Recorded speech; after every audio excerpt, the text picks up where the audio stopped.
Today, we're diving into one of the most fascinating and, frankly, genius business stories I've seen in a long time.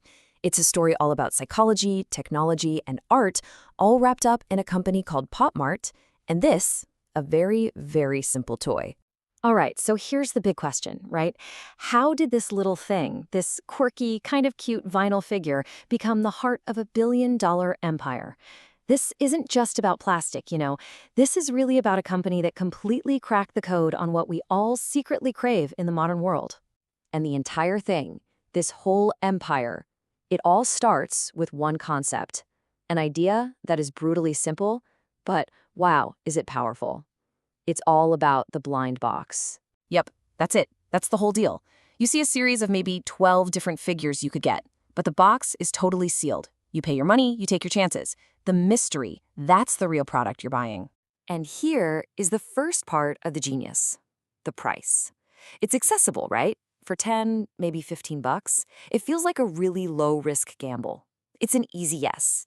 But that potential reward, the feeling of getting that rare one you really, really want, that feels incredibly high. And that's where they get you. So, why is this simple idea so unbelievably effective? Well, it's because it's not just a transaction. Oh no, it's a carefully engineered psychological experience. It really boils down to three core drivers that make these boxes so compelling, almost addictive. You've got the rush of a gamble, that classic social pressure of FOMO, and some seriously clever marketing. Let's break it all down. First up, the gamble. Think about that moment when you're tearing open the foil. Your heart starts beating a little faster. That's a real, literal dopamine hit happening in your brain. It's the exact same chemical rush you get from pulling the lever on a slot machine. It's a tiny, affordable, and legal high that just makes you want to do it again.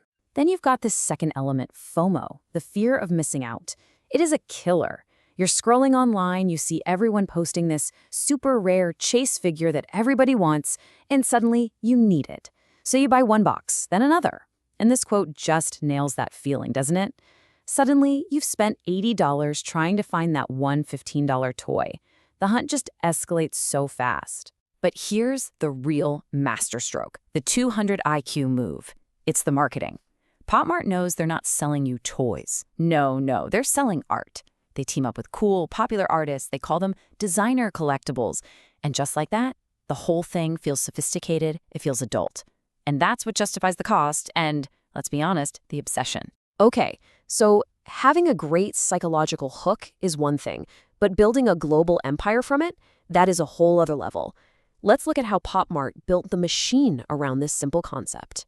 I mean, think about it. Every great empire needs its icon. Disney has Mickey Mouse, Nintendo has Mario. Well, PopMart understood this perfectly. They built entire universes around characters like Love Boo Boo, Skull Panda, and Dimmu. So you're not just collecting a random series, you're connecting with a character. And then you want to collect all of their different variations. But here is the real secret, the thing that changes everything. PopMart isn't really a toy company. It's a tech company disguised as a toy company. I mean, their stores feel like Apple stores, but their true power, it's in their app, their massive loyalty program with millions of members and the incredible amount of data they collect. They know exactly what's trending, which lets them create a perfect, profitable feedback loop with their community.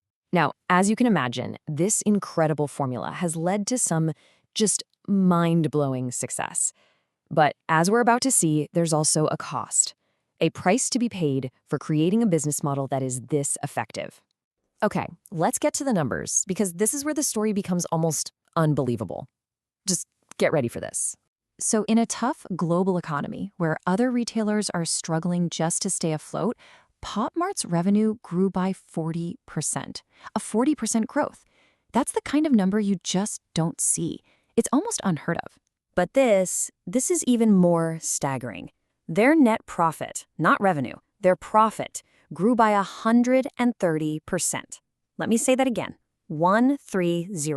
Their profit more than doubled in a single year. It just proves how incredibly efficient and powerful this model truly is. But of course, a model this powerful has its downsides. The line between a fun hobby and a spending problem, well, it can get blurry really fast. The amount of packaging waste from all these boxes is just immense. And you have to ask the billion-dollar question. Is this whole thing a sustainable empire, or are we just looking at the Beanie Babies of the 2020s? So when you strip it all away, the story of PopMart is way more than just a business case study. It's really like a mirror. It reflects something really interesting about our modern world and about us. And here's the real takeaway, I think. PopMart isn't just selling a product. They're selling a feeling.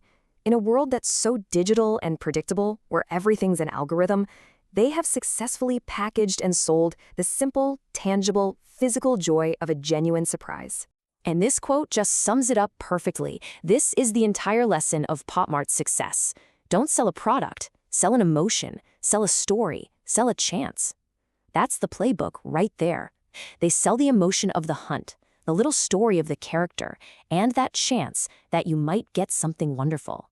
Which leaves us with the final question, doesn't it?